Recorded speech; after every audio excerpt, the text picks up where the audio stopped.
Hey guys, my name is Divya. I'm a doctor and I've held a management role with the healthcare company for a while.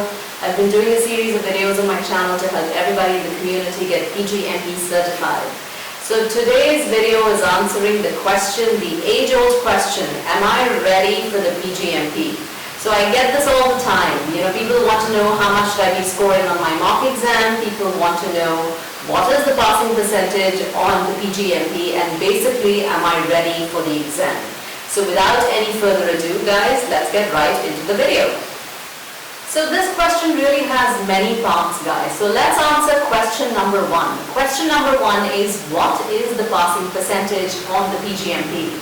And the answer is, nobody knows. Nobody really knows what the passing percentage on the PgMP is. The PgMP exam does tell you whether you passed and you got certified or not. Yay! Sorry guys, I just had to say that and get it out of the way.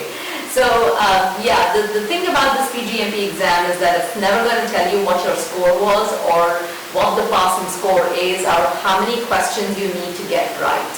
So if you go through the PgMP Handbook, I will list it in the description box below. You will see that every question has 1 point.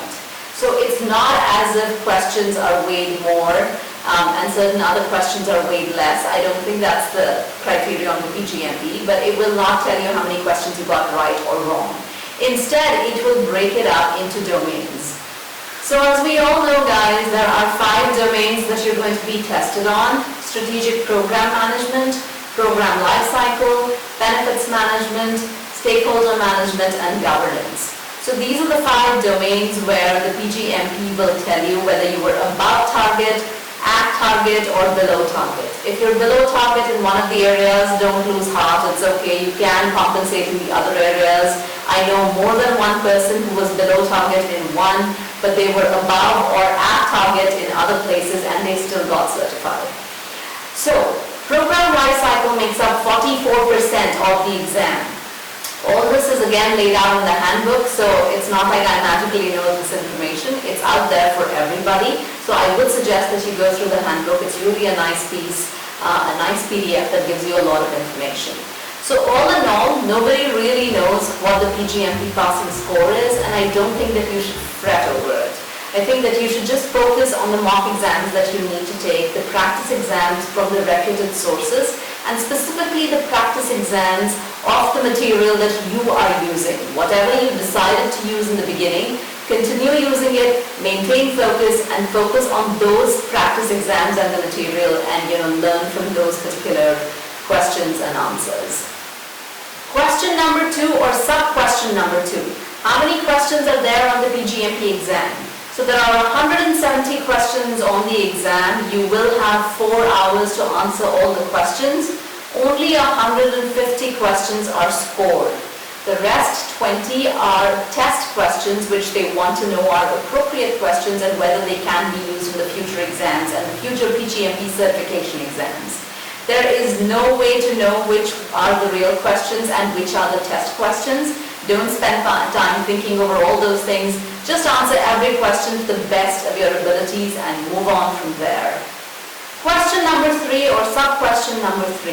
What is the passing percentage or the passing rate on the PgMP exam? So guys, Grapevine has it that the passing rate is about 30%. These are not official statistics released by PMI, so please don't quote me on this. This is just the grapevine. So most people think it's about 30 to 35%, and it's been uploaded on many websites. Basically, it's a lower pass percentage, so you do have to study for the exam, and that's what it means. So if about 100 people take the exam in a year, take the PgMP exam in a year, 30 to 35 pass, and that's how they arrive at percentages. Again, these are not official statistics released by PMI, so you can take it with a grain of salt if that's what you'd like to do. Question or sub-question or real question. Am I ready for the exam? Am I ready to take the PgMP exam? So guys, time and again people ask me this. That I've studied for so many months, I went over the standard X number of times, I've read the ECO, I've read the handbook, and I'm using these question banks. Am I ready? The other question people ask me, which is pretty much the same as this question, is what percentage should I be targeting on my mock exams so as to know that I'm ready to appear for the PgMP? So guys, here is my answer, and more than an answer, it's an anecdote sharing my experience. So when I was preparing for the PgMP, I was using two major question banks. I've shared this in other videos, and those two question banks are the Ginger 11 question bank and the Jean Goose book. So, most people in these groups would tell you that if you're using Ginger's book, then you need to target about 60% on her practice exams or mock exams, because her questions in her exams are really, really difficult. So target a 60% there, and for Jean Goo's book and his practice exams, you should be targeting an 80%. So, reality check guys, when I studied for the PgMP, I had done the standard about 3 times, and that's when I started taking practice and mock exams, and my percentages were not so high. So I scored about a 55% on the first Ginger exam, and about 56% on the second Ginger exam.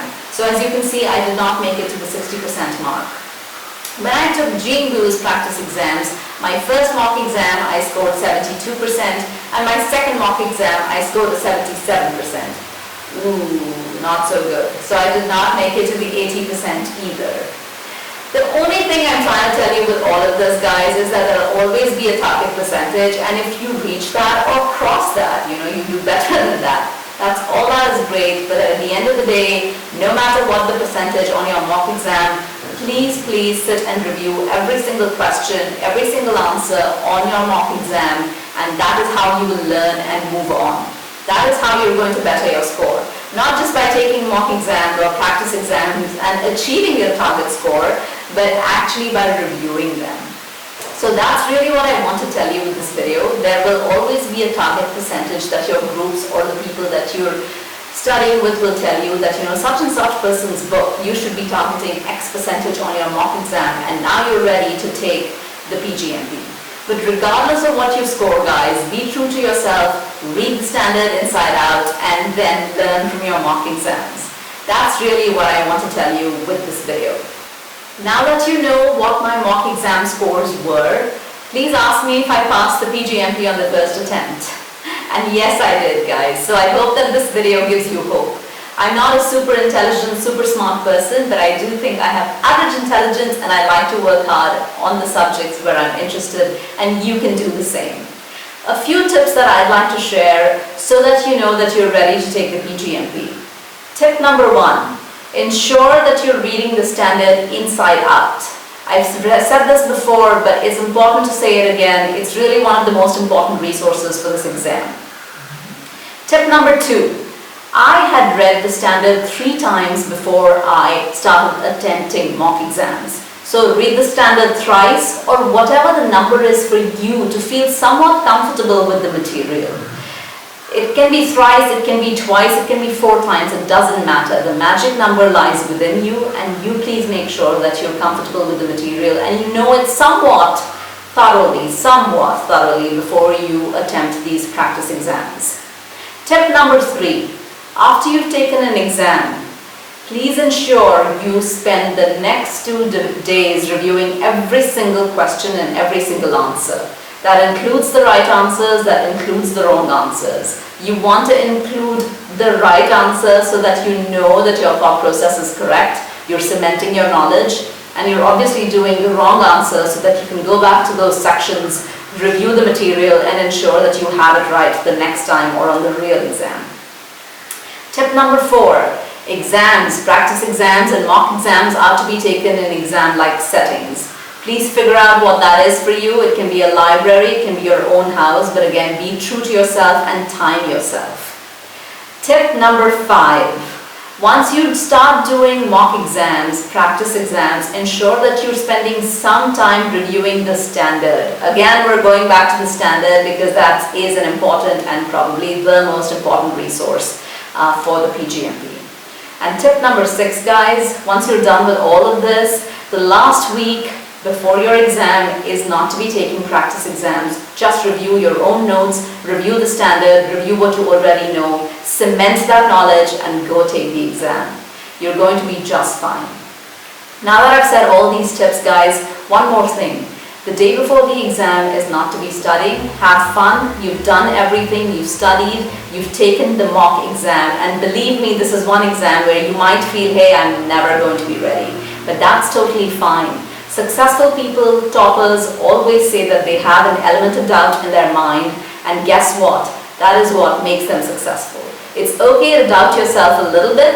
It's okay to have that self-confidence too. Go take the exam and you'll be just fine. All in all, I do hope that the videos are helping you. Please take a moment to subscribe to my channel and give this video a thumbs up. It will keep me motivated. Thank you so much for watching.